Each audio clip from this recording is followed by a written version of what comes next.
Since the announcement of the game back in 2021, Redfall has been hyped up and showcased as the next big project from Arkane Austin, the makers of the fantastic 2017 Prey, as well as the Dishonored franchise.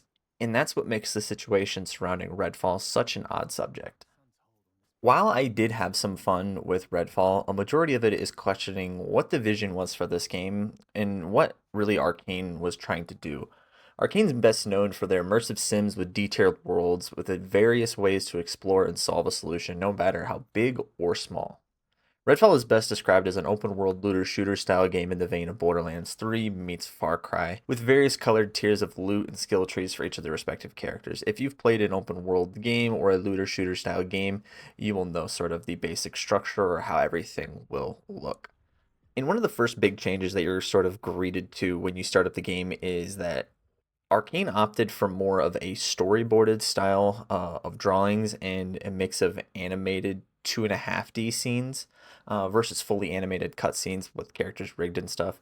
Um, Deathloop does have these sort of more stylized cutscenes, a la here. Charlie and Fia are being naughty, flouting the protocol for a little fun. If I get in on the action, I can take them both at once. But then you can sort of see how Redfall does them. And just Deathloop, the way that the art was done and the way that it was stylized, it worked a lot better here than it did in Redfall.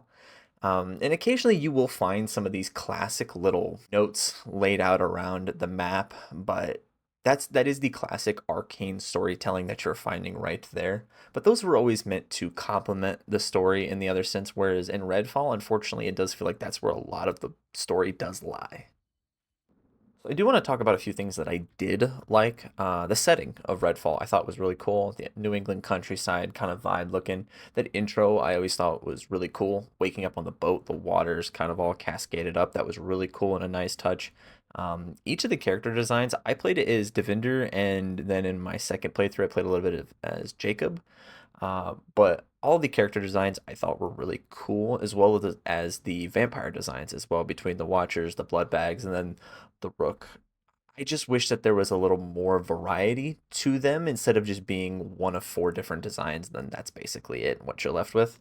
Um, and yeah, I mean, next up would be the section with a lot of the stuff that I didn't like, and this is going to be more one of my more harsh reviews, not positive, where I'm not sitting here glowing about the game and stuff. So, I unfortunately felt like the story was very Fallout 76-ish in the way that you were watching the story unfold, but sadly, not many of the characters had an interesting backstory or motives. You do get a little bit of lore on how the vampires came to be in Redfall, which is based off this little girl's blood. They came to her wanting help, and unfortunately, they kind of abused the power that she had, and that's where the story kind of jumps off from. And as you've seen it, the AI in this game is not good at all. I think not good's an understatement.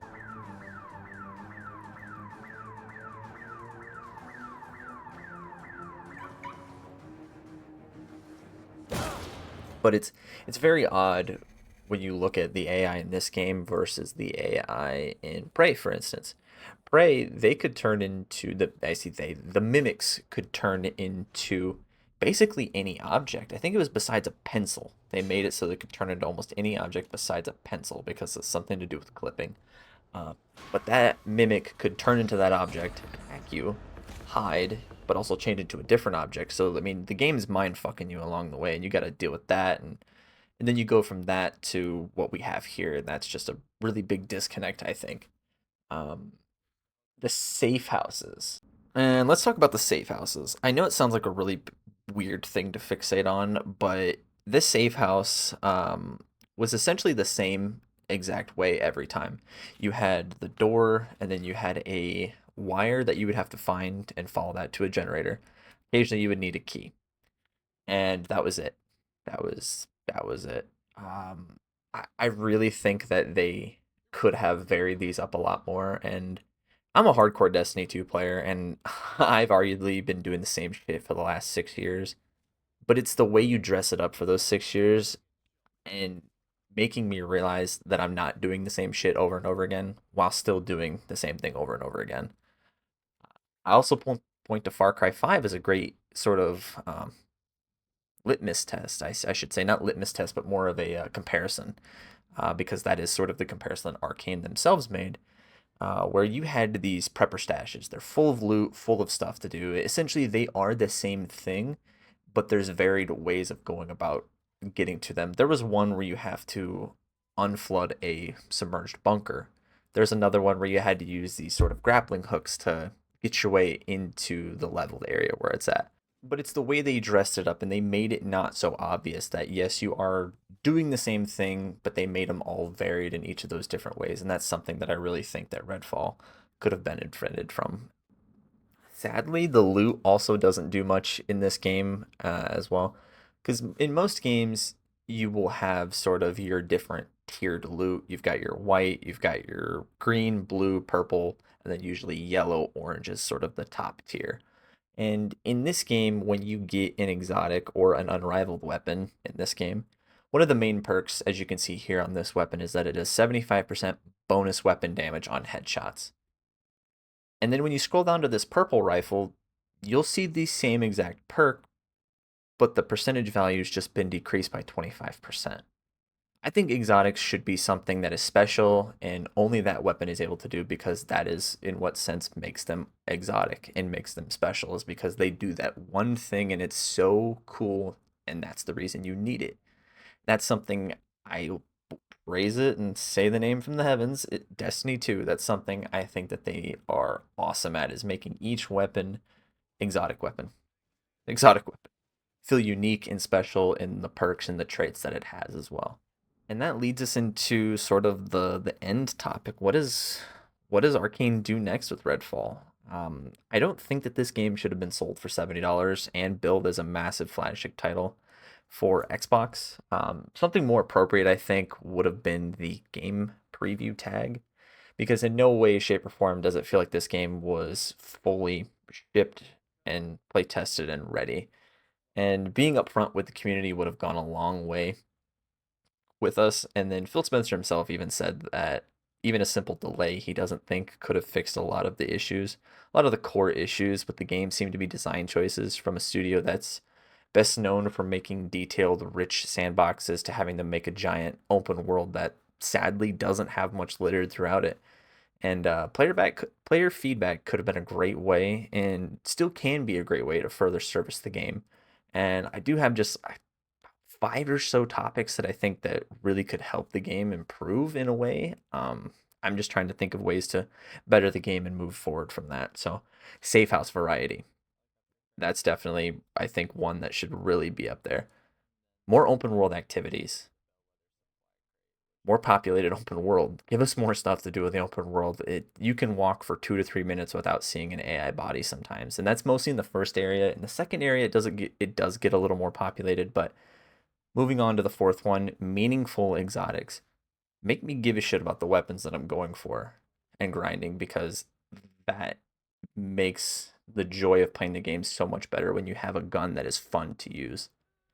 And speaking of weapons, gotta work on the weapon handling. Something about the weapons feels very stiff and tight.